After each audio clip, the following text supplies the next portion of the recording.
السلام علیکم ورحمۃ اللہ وبرکاتہ۔ وعلیکم السلام ورحمۃ اللہ وبرکاتہ۔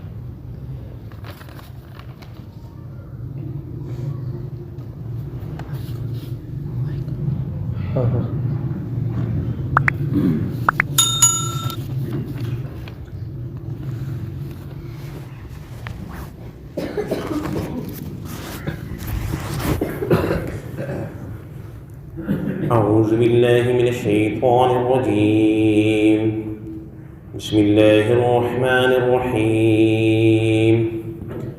یا بنی اسرائیل اذکروا نعمتی التي انعمت علیکم واوفوا بعہدی اوفی بعہدکم وإیای فارہبون وآمنوا بما أنزلت مصدقا لما معكم ولا تكونوا أول كافر به ولا تشتروا بآياتي ثمنا قليلا وإياي فاتقون ولا تلبسوا الحق بالباطل وتكتموا الحق وأنتم تعلمون۔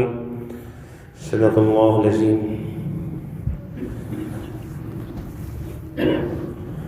اس صورت کی ابتدا قرآن کریم سے ہی ہوئی ہے، ذالک الکتاب لا ریب فیہ سے ہوئی ہے اس کی ابتدا، اور پھر یہ کہہ دیا کہ بھئی ہدایت ان کے لیے ہے جو متقین ہیں، جو مومنین ہیں ان کے لیے ہدایت ہے۔ قرآن کریم تو سراپا ہدایت ہے، لیکن اس سے مستفید وہ لوگ ہوں گے جو ایمان لائیں گے، جو اللہ رب العزت سے ڈریں گے۔ پھر متقین کی 5 خصلتیں بیان کی گئی، پھر اس کے بعد کفار کا ذکر۔ پھر کفار کے اندر بھی 2 گروہ، ایک تو کھلم کھلا انکار کرنے والے، اور دوسرے وہ جو اپنے آپ کو مسلمان ظاہر کرتے لیکن حقیقت کے اندر وہ منافق لوگ تھے۔ پھر کفار کے اندر بھی 2 گروہ اور منافقین کے اندر بھی 2 گروہ۔ کفار کے اندر ایک مشرکین کا گروہ، اور کفار کے اندر ایک وہ گروہ جو کتاب کا انکار کرنے والے، جو کتمان علم کرنے والے۔ اور پھر اللہ رب العزت نے ان سارے لوگوں سے مخاطب ہو کر فرمایا یا ایھا الناس اعبدوا، کہ جس کے اندر مسلمان بھی آ گئے، کافر بھی آ گئے، اور کافروں کے دونوں گروہ آ گئے، منافق بھی آ گئے اور کھلم کھلا انکار کرنے والے بھی آ گئے، کہ سارے کے سارے لوگوں کو کہا گیا کہ وہ اپنے رب کی عبادت کرو۔ اور پھر انعامات اللہ رب العزت نے انعامات و احسانات گنوائے، جو اللہ رب العزت نے انعامات کیے، جو احسانات کیے، کہ زمین کو فرش بنایا، آسمان کو چھت بنایا، اور آسمان کے ذریعے اللہ رب العزت نے بارش برسائی، اور اس بارش کے ذریعے اللہ رب العزت نے غلجات کو نکالا فائدے کے لیے۔ اور پھر یہ تنبیہ کی گئی کہ اللہ رب العزت کی ذات کے ساتھ کسی کو شریک نہ کرو، کہ اللہ کے ساتھ کسی کو شریک نہ کرو، اس بات کی تنبیہ کی گئی۔ پھر اس کے بعد ان کا حال بیان کیا گیا، جنہوں نے انکار کیا ان کے لیے پھر جہنم ہے، اور خوشخبری سنائی گئی ایمان والوں کو کہ ان کے لیے جنت ہے جس کے نیچے نہریں بہتی ہوں گی، اور پھر ان کے لیے جو ہے مختلف قسم کے رزق، کہ وہ پہلی بار کھائیں گے پھر دوبارہ کھائیں گے تو وہی کہیں گے کہ بھئی یہ پہلے سا رزق ہے۔ پھر اللہ رب العزت کسی مثال کو بیان کرنے میں حیا نہیں کرتے، اور پھر یہ مثالیں ایمان والوں کے لیے فائدہ مند ہیں، اور جو انکار کرنے والے ہیں ان کے لیے نقصان دہ ہے، ان کے لیے گمراہی کا سبب ہیں۔ اور اللہ رب العزت گمراہ نہیں کرتے مگر فاسقین کو۔ اس کے بعد پھر فاسقین کی نشانیاں بیان کی گئی کہ ان کی کیا نشانیاں ہیں فاسقین کی، کہ وہ عہد توڑتے ہیں اور قطع تعلقی کرتے ہیں اور زمین پر فساد کرتے ہیں۔ پھر اس کے بعد اللہ رب العزت زمین پر خلیفہ بنانے کا ذکر فرما رہے ہیں کہ آدم علیہ السلام کو زمین کا نائب، زمین کا خلیفہ بنانے کا ذکر کر رہے ہیں ملائکہ کی مجلس میں۔ اور پھر ملائکہ کہہ رہے ہیں کہ بھئی یہ زمین پر جو ہے خون ریزی کریں گے، فسادات کریں گے، ہم آپ کی پاکی بیان کرتے ہیں اور آپ کی جو ہے تسبیح کرتے ہیں، لیکن اللہ رب العزت کہہ رہے ہیں کہ میں وہ جانتا ہوں جو تم نہیں جانتے۔ پھر اللہ رب العزت نے آدم علیہ السلام کو ساری چیزوں کے نام سکھلائے، اور پھر ان چیزوں کو فرشتوں کو پر پیش کیا گیا، اور ان سے پوچھا گیا کہ بھائی تم ان کے نام بتاؤ اگر تم سچے ہو تو پھر فرشتوں نے اعراض کیا کہ بھئی ہم جو ہے آپ کی ذات پاک ہے اور ہم نہیں جانتے مگر اتنا جانتے ہیں جو آپ نے ہمیں سکھایا، جتنی آپ نے ہم کو تعلیم دی، جتنا آپ نے سکھایا ہم اتنا ہی جانتے ہیں، اس کے علاوہ ہم نہیں جانتے۔ پھر آدم علیہ السلام کو معلم بنایا گیا، گویا کہ آدم علیہ السلام کو فضیلت دی گئی کہ آدم علیہ السلام سے کہا گیا کہ بھئی آپ ان کے نام بتائیں انہیں، پھر آدم علیہ السلام نے ان کے نام بتائے۔ پھر اللہ رب العزت نے اظہار کیا کہ کیا میں نہیں کہتا، قال علم اقل لکم انی عالم غیب السماوات والارض، کہ میں آسمانوں اور زمین کی پوشیدہ چیزوں کو جانتا ہوں، اگرچہ تم ظاہر کرو یا تم چھپاؤ، ان ساری کی ساری چیزوں کو اللہ رب العزت جاننے والے ہیں۔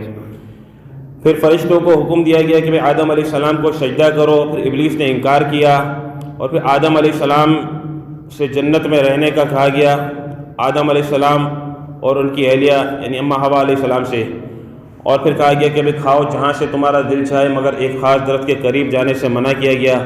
پھر شیطان نے انہیں پھسلایا، انہیں ہلا دیا اور نکال دیا اس سے جس کے اندر وہ تھے، جن نعمتوں کے اندر تھے، اور پھر اللہ رب العزت نے زمین پر اترنے کا حکم دیا، اور بعض کے دشمن ہوں گے، اور پھر زمین کو ٹھکانہ بتایا، نفع اٹھانے کی چیز بتایا، لیکن ایک مقررہ مدت تک، ایک مقررہ وقت تک۔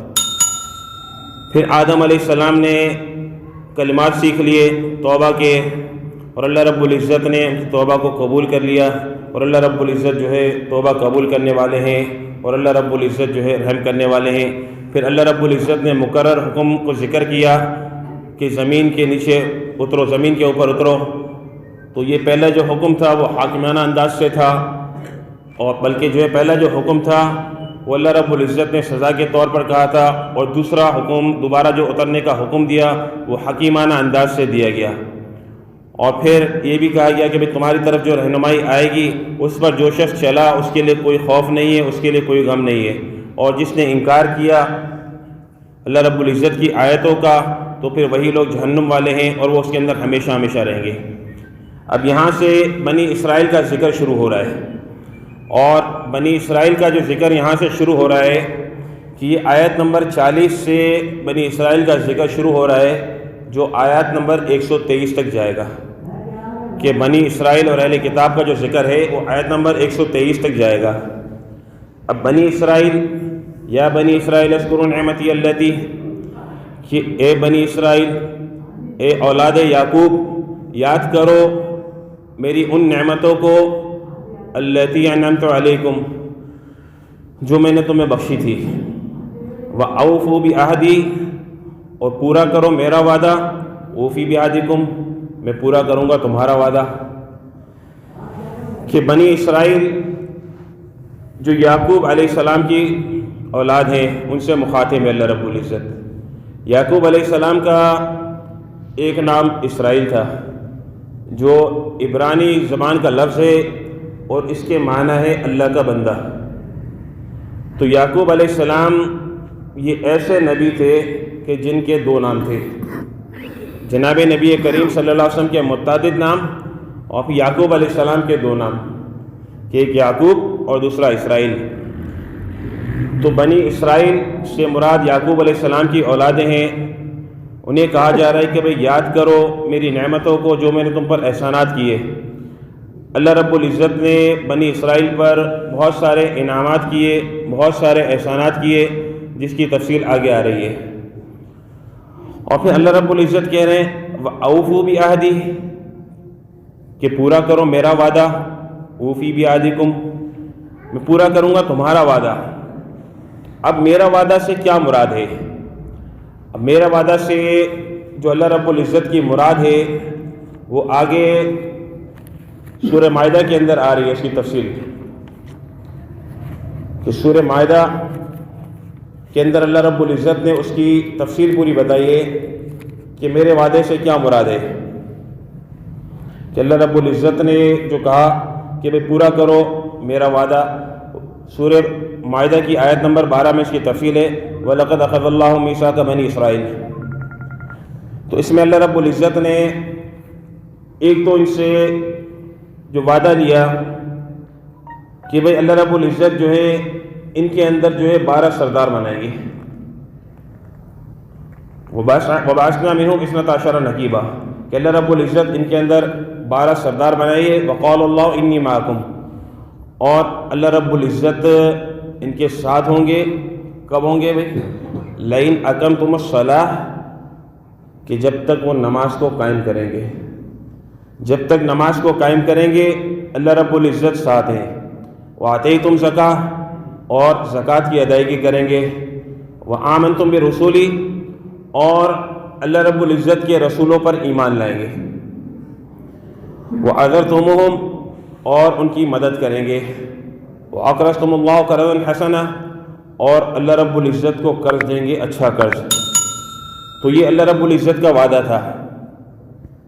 اور پھر اس کے بدلے اللہ رب العزت کیا دیں گے کہ اگر یہ پورا کرتے ہیں اللہ کے وعدے کو، یعنی بنی اسرائیل اگر پورا کرتے ہیں اللہ رب العزت کے وعدے کو کہ بھئی نماز کو قائم کریں گے، زکوٰۃ کی ادائیگی کریں گے، جتنے بھی رسول ہیں ان سارے کے سارے رسولوں پر ایمان لائیں گے اور رسولوں کی مدد کریں گے. وَأَقْرَضْتُمُ اللَّهَ قَرْضًا حَسَنًا اور اللہ رب العزت کو قرض حسنہ اچھا قرض دیں گے. تو پھر بدلے میں اللہ رب العزت کیا دیں گے کہ یہ اپنا وعدہ پورا کرے تو پھر اللہ رب العزت جو ہے اپنا وعدہ پورا کریں گے. پھر اللہ رب العزت اوفی بعہدکم اللہ رب العزت اپنا وعدہ پورا کریں گے. اپنا وعدہ اللہ رب العزت کیا پورا کریں گے؟ لَأُكَفِّرَنَّ عَنْكُمْ سَيِّئَاتِكُمْ کہ اللہ رب العزت جو ہے ان کے گناہوں کو معاف کر دیں گے اور داخل فرما دیں گے انہیں باغات میں، ایسے باغات میں کہ جس کے نیچے نہریں بہتی ہوں گی. کہ اگر جو ہے نماز کو قائم کیا، زکوٰۃ کی ادائیگی کی اور رسولوں پر ایمان لائے اور رسول کی مدد کی تو اللہ رب العزت پھر اپنا وعدہ پورا کریں گے کہ ان کو اللہ رب العزت ان کے گناہوں کو معاف فرما دیں گے، جو ان کی خطائیں ان کو معاف فرما دیں گے اور انہیں جنت میں داخل فرما دیں گے. اور اس کے بعد جو انکار کرے گا تو اس نے گمراہی کا راستہ چن لیا کہ بعد میں اس نے انکار کیا تو پھر اس نے گویا کہ ایسا ہے کہ اس نے گمراہی کے راستے کو چن لیا. وَإِيَّايَ فَارْهَبُونَ اور مجھے سے ڈرتے رہو. اللہ رب العزت ہی سے ڈرتے رہے کہ اللہ رب العزت ہی کی ذات ہے جس سے ڈرا جائے. اللہ رب العزت کی ذات کے سوا کوئی ذات ایسی نہیں کہ اس سے ڈرا جائے. صرف مولا کریم کی ذات ایسی ذات ہے، وحدہ لا شریک کی ذات ہے کہ اس ذات سے ڈرا جائے. اس کے سوا کوئی ذات ایسی نہیں جس سے ڈرا جائے. وَآمِنُوا بِمَا أَنزَلْتُ مُصَدِّقًا اور وَآمِنُوا اور ایمان لے آؤ بِمَا أَنزَلْتُ جو کچھ میں نے اتارا ہے، جو میں نے اتارا ہے اس پر ایمان لے آؤ. جو کہ اللہ رب العزت نے کتاب اتاری ہے یعنی قرآن مجید، اس پر ایمان لے آؤ.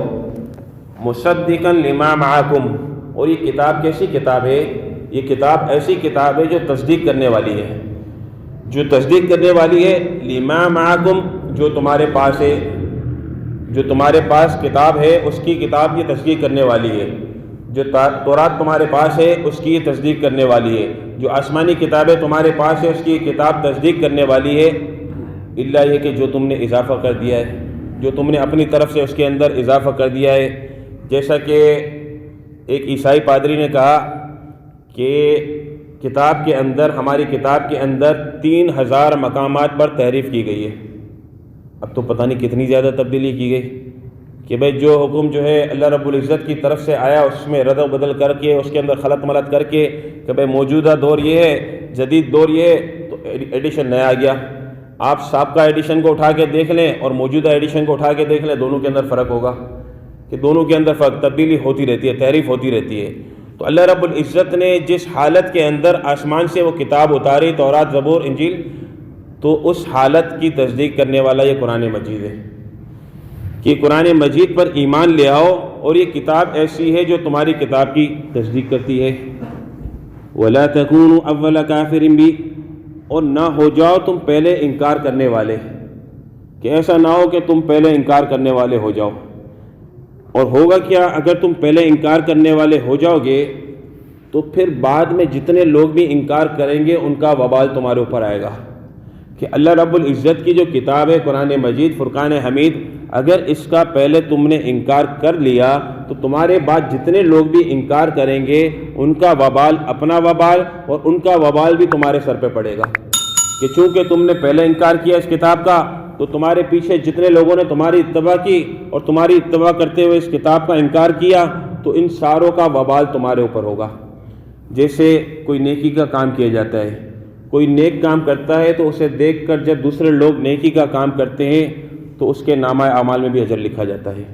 کسی شخص نے نیک کام کی ابتدا کر لی اور نیک کام کی ابتدا کی اور اس کی اتباع میں اور لوگوں نے بھی نیک کام کو شروع کر دیا، وہی نیک کام، تو جو ابتدا کرنے والا ہے، اول ابتدا کرنے والا ہے، تو بعد میں جتنے لوگ اس نیک کام کو اسے دیکھ کر کرتے ہیں تو اس کے نامہ اعمال میں بھی اس کا اجر ہوتا ہے کہ ان کو بھی اجر ملتا ہے اور جس نے نیک کام کی ابتدا کی اسے بھی اجر ملتا ہے۔ جیسے کسی شخص نے مسجد کی تعمیر کر دی تو مسجد کی تعمیر جس شخص نے کی تو جتنے لوگ مسجد سے فائدہ اٹھائیں گے، جتنے لوگ مسجد میں آ کر نمازیں پڑھیں گے، ان ساری نمازوں کا اجر اسے بھی ملے گا کہ بھئی اس نے ابتدا کی، مسجد کی بنیاد رکھ دی، مسجد کی جو تعمیر کر دی، تو مسجد کی تعمیر کی ابتدا کر دی اور مسجد کی تعمیر ہو گئی تو اس کے بعد جتنے لوگ آ کے اس مسجد کے اندر نیکیاں کریں گے اسے اجر ملتا رہے گا۔ تو پہلے انکار کرنے والے تم نہ ہو جاؤ۔ اگر پہلے انکار کرنے والے ہو جاؤ گے تو تمہاری اتباع میں جتنے لوگ انکار کرنے والے ہوں گے تو اس کا وبال تمہارے اوپر پڑے گا۔ تو ہم بھی یہ دیکھیں کہ ہم کسی گناہ کے اندر پہلے پڑنے والے نہ ہو جائیں۔ اگر کسی گناہ کے اندر ہم ایسے پڑھ رہے ہیں کہ ہم کو دیکھ کر لوگ اور گناہ کے اندر متوجہ ہو رہے ہیں اور لوگ اور ہماری دیکھا دیکھی گناہوں کے اندر کر رہے ہیں، جیسے کوئی بڑا ہے، جیسے کوئی گھر کا بڑا ہے یا خاندان کا بڑا ہے، اگر وہ کوئی گناہ کا کام کرتا ہے تو اس کا پورا خاندان اگر وہ گناہ کے کام پر چل پڑتا ہے تو ان ساروں کا وبال اس کے اوپر ہے کہ وہ جو گناہ کا کام کر رہے ہیں وہ تو اپنا وبال بھگتیں گے اور ساتھ ساتھ وہ بھی بھگتے گا جس نے اس گناہ کے کام کی ابتدا کی۔ تو اس گناہ کے کام کی ابتدا کی تو وبال اس کے اوپر۔ تو ہم گناہوں سے اپنے آپ کو بچائیں، کوئی چھوٹے سے چھوٹا گناہ بھی ہم چھوٹا سمجھ کے نہ کریں۔ ہمیں معلوم نہیں کہ ہماری دیکھا دیکھی اور لوگ بھی گناہ کے اندر مبتلا ہو جائے اور ہماری دیکھا دیکھی اور لوگ بھی گناہ کے اندر مبتلا ہو گئے تو ہمارے اوپر بھی اس کا وبال پڑ گیا۔ تو ہم نیکی کے کام میں پہل کریں اور ایسی نیکی کی طرف زیادہ آگے بڑھیں کہ جس کی وجہ سے جو لوگ جو ہے اور زیادہ قریب آ جائے اور زیادہ لوگ آ جائے، اور کسی چھوٹی سے چھوٹی نیکی کو چھوڑنا نہیں ہے اور کسی بڑی سے بڑی نیکی کو چھوڑنا نہیں ہے۔ ہر نیکی کو کرنا ہے اور ہر نیکی کو کرتے ہوئے اللہ رب العزت سے مانگنا ہے کہ مولا کریم اسے قبول فرما لے اور میری بھی ہدایت کا ذریعہ بنا دے اور اوروں کی بھی ہدایت کا ذریعہ بنا دے۔ تو ہم نیکی کے اندر پہل کرنے والے بن جائیں، نیکی کے اندر آگے سے آگے بڑھنے والے ہو جائیں تو اللہ رب العزت جو ہے پھر ہمارا نامہ اعمال جاری و ساری رکھیں گے۔ جیسے جو ہے نیک اولاد کسی نے چھوڑ دی کہ اس کی نیک اولاد نیکی کرتی رہتی ہے تو والد کو اجر ملتا رہتا ہے۔ کسی نے کنواں کھدوا دیا تو لوگ پانی پیتے رہتے ہیں اور کنواں کھدوانے والے کو اجر ملتا رہتا ہے۔ کسی نے مسجد کی تعمیر کر دی، اب وہ مسجد کی تعمیر کرنے والا تو دنیا سے چلا گیا لیکن فائدہ پہنچ رہا ہے اسے۔ تو ہم ایسے کام کریں کہ جو ہمارے بعد بھی ہم دنیا سے چلے جائیں تو پھر بھی ہمارا نامہ اعمال جاری رہے اور ہمیں نیکیاں ملتی رہے۔ تو تم نہ ہو جاؤ پہلے انکار کرنے والے۔ وَلَا تَشْتَرُوا بِآيَاتِ ثَمَنًا قَلِيلًا، اور نہ عوض لو میری آیات پر ثمناً قلیلا، قیمت تھوڑی۔ تو یہ لوگ کتمان علم کرتے تھے اور اللہ رب العزت کی آیات کے اندر چھپاتے تھے اور جو ہے رد و بدل کرتے تھے، اور کوئی اگر مال والا ہوتا تو اللہ رب العزت کے احکام کو اس کے لیے بدل دیتے کہ اگر کوئی عہدے والا ہے، کوئی سردار ہے یا کوئی مال والا ہے تو اس کے لیے اللہ رب العزت کے جو احکامات ہیں اس کے اندر رد و بدل کر دیتے تھے اور اس بات کو بھی چھپاتے تھے۔ حالانکہ جناب نبی کریم صلی اللہ علیہ وسلم کو وہ اس طرح جانتے تھے جیسے اپنی اولاد کو جانتے ہیں۔ قرآن کریم کو اور جناب نبی کریم صلی اللہ علیہ وسلم کو یہود اس طرح جانتے تھے جیسے اپنی اولاد کو آدمی پہچانتا ہے۔ تو اس طرح جاننے کے باوجود چھپاتے تھے کہ اگر ہم نے بتا دیا تو ایک تو بغض تھا کہ یہ بنو اسماعیل کے اندر سے ہیں اور جو ہے ہم بنی اسرائیل کے اندر سے ہیں۔ اللہ رب العزت نے انبیاء کرام جو ہے کثرت سے جو ہے بنی اسرائیل کے اندر بھیجے تو یہ بنو اسماعیل کے اندر آ گئے تو ایک تو بغض تھا، اپنے بغض کی وجہ سے انہیں تسلیم نہیں کرتے تھے کہ بنی اسرائیل کے نبی کو ہم نے مانا ہے، بنو اسماعیل کے نبی کو نہیں مانے، تو بنو اسماعیل کے نبی کو نہ مانے اور بغض کے اندر پڑے رہے اور کتمان علم کیا اور لوگوں سے چھپایا کہ جناب نبی کریم صلی اللہ علیہ وسلم کے متعلق جو تورات کے اندر ذکر تھا اس کو چھپایا، اس کو بیان نہیں کرتے تھے۔ تو وَلَا تَشْتَرُوا بِآيَاتِ ثَمَنًا قَلِيلًا، تو اب سوال یہ پیدا ہوتا ہے کہ وَلَا تَشْتَرُوا بِآيَاتِ ثَمَنًا قَلِيلًا، اگر ثمنًا قلیلہ کا معنی کیا ہے تو ثمنًا کثیرہ کا کیا اجازت ہے اس کی، کہ اگر جو ہے تھوڑے ثمن کے عوض، تھوڑی قیمت کے عوض میری آیتوں کو نہ بیچو، میری آیتوں کا مول نہ لو، تو کیا زیادہ قیمت کے عوض لے سکتے ہیں؟ نہیں لے سکتے۔ تو بھئی ثمنًا قلیلہ، یہ دنیا جو ہے حقیر چیز ہے، دنیا جو ہے بالکل حقیر چیز ہے، دنیا گری پڑی چیز ہے، تو دنیا کے اعتبار سے جتنی بھی قیمت مل جائے وہ قیمت قلیل ہی کہلائے گی، وہ قیمت کثیر نہیں کہلائے گی۔ چاہے کوئی شخص محل دے دے، چاہے کوئی شخص سونے کے اندر تول دے، چاہے وہ کتنے بھی مال و اسباب دے دے، تو وہ سارے کا سارا مال و اسباب قلیل کہلائے گا، کثیر نہیں کہلائے گا۔ دنیا کے اعتبار سے جتنا زیادہ مال و متاع ساز و سامان دے دیا جائے وہ سارے کا سارا مال و متاع ساز و سامان قلیل کہلائے گا۔ دنیا ایک حقیر چیز ہے، دنیا ایک گری پڑی چیز ہے، اور حب دنیا جو ہے یہ بہت نقصان دہ چیز ہے، کہ ہمیں اللہ رب العزت سے مانگنا چاہیے کہ مولا کریم ہمیں حب دنیا سے بچائے، کہ دنیا کے اندر جتنا بھی ہم محنت کر لیں، دنیا کے اعتبار سے جتنا بھی مال اکٹھا کر لیں، دنیا کے اعتبار سے جتنی بھی جائیدادیں جمع کر لیں، دنیا کے اعتبار سے جتنی بھی فیکٹریاں بنا لیں، دنیا کے اعتبار سے جتنی بھی ترقی کر لیں، جتنا بھی عروج کر لیں اور بہت سارے مال کو اکٹھا کر لیں، تو یہ سارا کا سارا مال قلیل ہے، یہ سارا کا سارا مال ختم ہونے والا ہے، اور یہ سارا کا سارا مال تھوڑا سا مال ہے۔ آخرت کا جو مال ہے وہ کبھی ختم ہونے والا نہیں ہے۔ آخرت کا جو مال و متاع ہے، آخرت کے جو اعمال ہیں آخرت کے اعتبار سے وہ کبھی ختم ہونے والے نہیں ہیں۔ دنیا کے اعتبار سے آدمی اپنی 50 سال 60 سال 70 سالہ زندگی محنت کر لے اور بہت سارا مال جمع کر لے، بہرحال وہ ختم ہو جائے گا۔ پھر پیچھے جو مرسا لڑتے رہتے ہیں کہ یہ کہتا ہے کہ یہ میرا حق ہے، دوسرا کہتا ہے یہ میرا حق ہے۔ 60 سالہ 70 سال محنت کی اور سارا کا سارا یہیں چھوڑ کے چلا گیا، لیکن جو اعمال کر لیے وہ اعمال اس کے جمع ہو گئے۔ تو دنیا کے اعتبار سے جتنا بھی مال ہو وہ سارے کا سارا مال جو ہے وہ قلیل ہے، وہ کثیر نہیں ہے، وہ بالکل تھوڑا سا مال ہے۔ تو یہ یہود یہ جو ہے اللہ رب العزت کی آیات کے اندر، نشانی کے اندر جو ہے مال کے عوض جو ہے رد و بدل کرتے تھے، مال کے عوض جو ہے تبدیلی کرتے تھے۔ تو آج بھی اگر کوئی شخص حق بات کو چھپاتا ہے اس خیال سے کہ جو ہے فلاں شخص جو ہے مال والا ہے، فلاں شخص جو ہے عہدے والا ہے، فلاں شخص ملک کا صدر ہے، فلاں شخص ملک کا وزیر اعظم ہے، اس صدر کو خوش کرنے کے لیے یا اس وزیر اعظم کو خوش کرنے کے لیے یا مال کی لالچ کے اندر آ کر اللہ رب العزت کے احکامات کو چھپاتا ہے، جو اللہ رب العزت کے حکم ہے اسے چھپاتا ہے اور کتمان علم کرتا ہے، تو پھر اس کے لیے بھی وبال ہے۔ وَإِيَّايَ فَاتَّقُونَ، اور مجھے سے ڈرو۔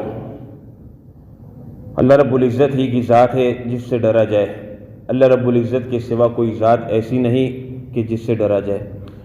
وَلَا تَلْبِسُوا الْحَقَّ بِالْبَاطِلِ، اور نہ ملاؤ حق کے ساتھ باطل کو، کہ حق کے ساتھ جو ہے باطل کو نہ ملاؤ، کہ سچی بات کے ساتھ جھوٹی بات کو نہ ملاؤ۔